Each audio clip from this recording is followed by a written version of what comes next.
ఈరోజు ఒక central government సంస్థ అయినటువంటి రైల్వే సౌత్ సెంట్రల్ రైల్వేలో తెలంగాణ గొంతు ఇంత బలంగా వినిపిస్తుందంటే సౌత్ సెంట్రల్ రైల్వేలో తెలంగాణలోకి ఎంత వివక్ష ఉన్నదో మనకు తెలుసు. ఆఖరికి మన కాజీపేట డివిజన్ రావడానికి కొట్లాడుతుంటే డివిజన్ రాలేదని కూడా తెలుసు. అయినా కూడా తెలంగాణ డైరీ తెచ్చుకుంటున్నాం, తెలంగాణ గొంతు ఇప్పిస్తున్నామంటే ఇంకా తెలంగాణ ఆపే దమ్ము ఈ రాష్ట్రంలో ఎవరికైనా ఉన్నదా? లేదు. ఇవాళ మనకు కాజీపేట డివిజన్ రాకుండా ఉండొచ్చు కాదా? ఇట్లనే మనం కొట్లాడితే మన తెలంగాణ ఉద్యోగులు, తెలంగాణలో రైల్వేస్ లో వివక్షకి గురవుతున్నటువంటి ఉద్యోగులు హక్కులు సాధించుకోరా? కాజీపేట డివిజన్ రాదా? ఇవాళ విజయవాడ వెళ్ళిపోయినటువంటి మన ఏదైతే ఉన్నదో దాన్ని మనం వెనక్కి తెచ్చుకోలేమా? అంటే ఈరోజు తెలంగాణ ఉద్యమంలో తెలంగాణ ప్రజలు తెలంగాణలో అనేక రకాలుగా వివక్ష గురవుతున్నారని మనం చెప్తున్నాం. రైల్వేలో కూడా అదే పరిస్థితి. ఇవాళ తెలంగాణ ఉద్యమం ఎందుకు కావాలని ఎవరు చెప్పక్కర్లేదు. 56 సంవత్సరాలుగా ఉన్న వివక్ష ఏందో తెలుసు. ఈ తెలంగాణని ఎందుకు ఇస్తామన్నారో తెలుసు. ఇచ్చేది తెచ్చేది మేమే అన్నారు. ఎట్లా ఇస్తారో చెప్పమంటే మాత్రం సపోర్ట్ చేస్తలేరు. ఇవాళ ఒక ఉద్వేగం ఈ ఉద్యమంలో ఉన్నది. తెలంగాణ ఇస్తామన్నారు, హామీలు ఇచ్చిండ్రు, ఇస్తామని చెప్పింది వాళ్ళే. కానీ ఇవాళ ఉన్నటువంటి స్థితిలో ఈ ఉద్వేగంలో జవాబుదారి మాత్రం ఎవరికి లేదు. ఈ స్థితిలో మనం ఈ కార్యక్రమాలు జరుపుకుంటున్నాం, మీటింగులు పెట్టుకుంటున్నాం. మిత్రులారా, ఇవాళ మనం ముందున్నది మూడే కర్తవ్యాలు. ప్రొఫెసర్ జయశంకర్ చెప్పిండు, తెలంగాణ ఊరికే వస్తుందా? తెలంగాణ రావాలంటే ఉద్యమం గురించి, ఉద్యమం ప్రతి గుండెకి తాకాలి, ఉద్యమ స్పృహని ప్రతి ఇంటికి, ప్రతి ఊరికి అందించాలన్నది వాళ్ళ బ్రహ్మాండంగా అందింది. ప్రతి గుండెని తాకింది. తెలంగాణలో 4.5 కోట్ల ప్రజలు మా తెలంగాణ మాకు కావాలని తెగించి పోరాడుతున్నారు. తెలంగాణ స్పృహని ఇవాళ కల్పించవలసిన పని లేదు. మొత్తం తెలంగాణ ప్రజలందరూ కూడా ఎందుకు తెలంగాణ కావాలనో ఆ లెక్కలు చెప్తున్నారు. మా నీళ్ళేంటి, మా ఉద్యోగాలేంటి, మా ఉపాధి ఏంటి, మా భూములేంటి అన్ని కూడా చక్కగా చెప్తున్నారు. ఇక 2 ప్రొఫెసర్ జయశంకర్ చెప్పిండు, తెలంగాణ రావాలంటే ఉద్యమం నిర్మించాలా. ఇవాళ ఉద్యమం గురించి చెప్పాలన్నా ప్రొఫెసర్ కోదండం గారి నాయకత్వంలో జేఏసీ ఉన్నది. ఈ జేఏసీ కింద అడుగడుగున గ్రామాల్లో, తండాల్లో, ఊరూర జేఏసీలు ఉన్నాయి, కులాలకు జేఏసీలు ఉన్నాయి.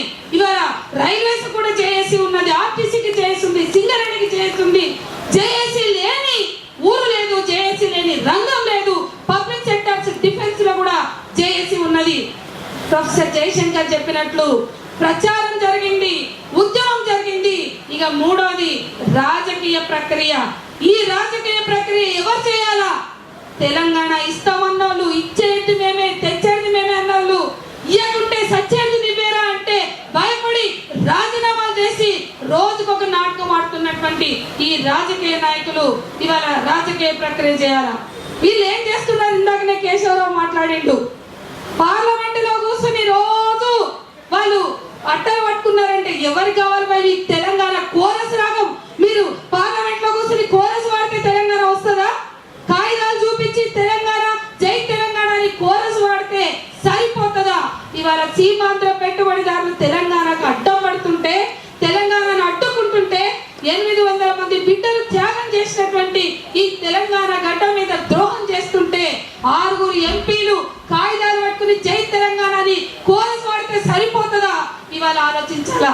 తెలంగాణ ఇవాళ మనం చెప్తున్నాం, తెలంగాణకు అడ్డుపడుతున్నది ఎవరో వాళ్ళు పడేసే కుక్క బిస్కెట్లకి అమ్ముడు పోతున్నటువంటి ఎంపీలు, ఎమ్మెల్యేలు సిగ్గు లేకుండా అసెంబ్లీలో, పార్లమెంట్ లో కూర్చుని జై తెలంగాణ అంటే వస్తుందా? తెలంగాణ ప్రజల ఉద్యమం నిర్మించిండ్రు, ప్రజలు త్యాగం చేసినారు.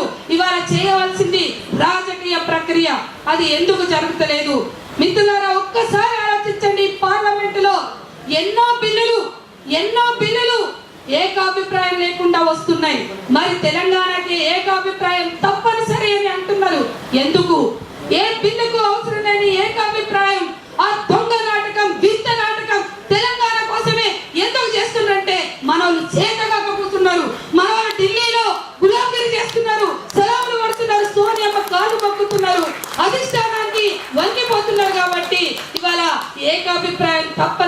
బొంకుతున్నారు.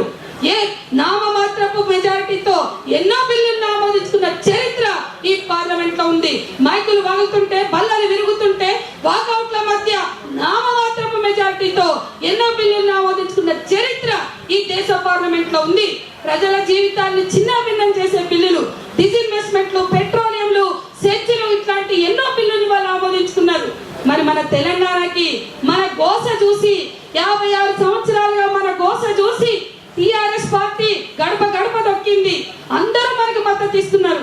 ఎన్డీఏ మద్దతు ఇస్తున్నది, ప్రతిపక్షాలు మద్దతు ఇస్తున్నాయి, యూపీఏ మద్దతు ఇస్తుంది, యూపీఏలో ఉన్న కొన్ని పార్టీలు మద్దతు ఇస్తున్నాయి. ఇంకా తెలంగాణకు అడ్డెవరు? ఇంకా తెలంగాణ బిల్లు పెడితే పార్లమెంట్ లో పాస్ కాదన్న భయం ఎందుకు అంటే, ఇవాళ మన నాయకులు సీమాంధ్ర పెట్టుబడిదారులకి లొంగి లేదా అధిష్టానానికి లొంగి చేత కాకుండా ఉన్నారు కాబట్టి మన బిల్లు ఇవాళ పాస్ అయితే లేదు, పెట్టలేరు. తెలంగాణ బిల్లు పెట్టి చూపియండి, ఎట్లా ఆమోదించారో చూద్దాం. ఎట్లా ఆమోదించారో, ఆమోదించకుంటే ఏం జరుగుతుందో కూడా మనం చూపించచ్చు. ఇక మన రాష్ట్రానికి వస్తే చంద్రబాబు ప్రజల మీద దండయాత్ర చేస్తున్నాడు. జగన్ ఇవాళ ప్రజల మీద దండయాత్ర చేస్తుండు. కిరణ్ కుమార్ రెడ్డి వాళ్ళకి పూర్తిగా మద్దతు ఇస్తుండు. ఇవాళ సీమాంధ్రలో వాళ్ళు రోజు కొట్టుకుంటారు. ఈడ మాత్రం ఏకాభిప్రాయం, తెలంగాణకు లేని ఏకాభిప్రాయం, తెలంగాణ ఉద్యమాన్ని అంచడానికి ఏకాభిప్రాయం చూపిస్తున్నారు. ఇటువంటి స్థితిలో మనం చూసిన మొన్న అసెంబ్లీలో ఏం చేసిండ్రో, అసెంబ్లీలో 3 గంటలు మాట్లాడుతున్నారు, తెలంగాణ ముచ్చడే పెట్టలేదు. చివరికి అటువంటి స్థితిలో కూడా మన ఎమ్మెల్యేలకి కనీసం తీర్మానం చేత కాలేదు. ఎంత సిగ్గులేని వాళ్ళు వీళ్ళు. అసెంబ్లీలో 3 గంటలు మాట్లాడినాక తెలంగాణలో తీర్మానం ఎందుకు చేయలేకపోయారు? తెలంగాణ పైన యూపీ ప్రభుత్వం చేసింది చిన్న రాష్ట్రాల కోసం. ఇంత ఉద్యమం ఈ గడ్డ మీద సాగింది, ఇంత ఎత్తున ఉద్యమం సాగింది. 17 రోజుల సాయ నిరాకరణ, 42 రోజుల సకల జనుల సమ్మె, ఉవ్వెత్తున సాగిన ఉద్యమం, ప్రపంచంలోనే చరిత్రగాంచిన ఉద్యమం, ఇంత మహోన్నత ఉద్యమం ఈ గడ్డ మీద సాగితే అసెంబ్లీలో కనీసం తీర్మానం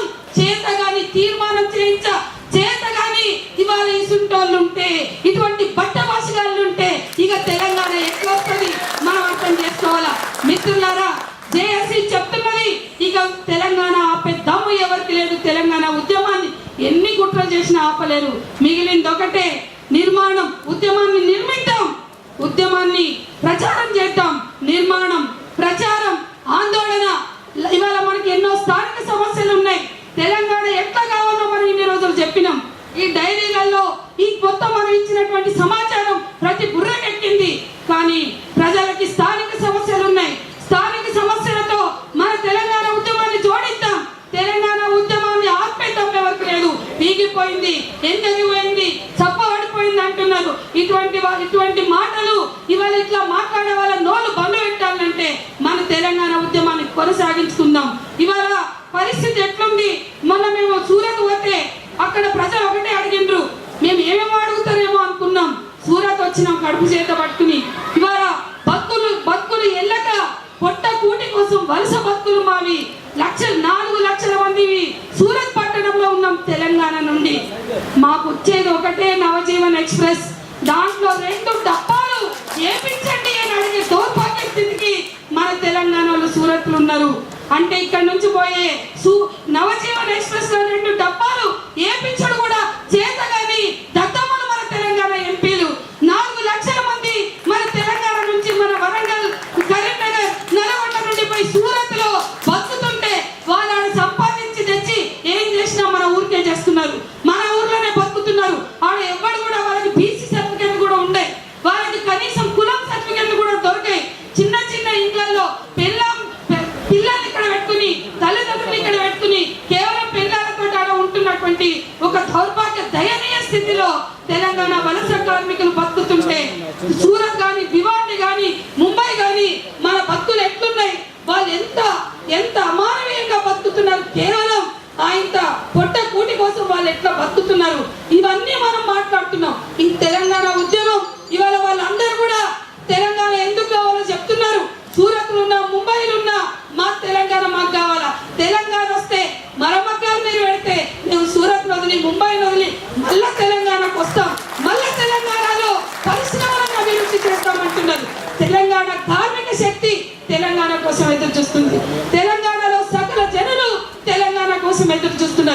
ఈ ఉద్యమాన్ని నిజాయితీగా ముందుకు తీసుకెళ్తున్నది జేఏసీ. నిజాయితీ లేనిది చేతగాని దద్దమ్మలు ఎవరైనా ఉంటే రాజకీయ పార్టీలు వాళ్ళని చెప్పులు సీపులు అందుకుని తరిమి కొడతాం.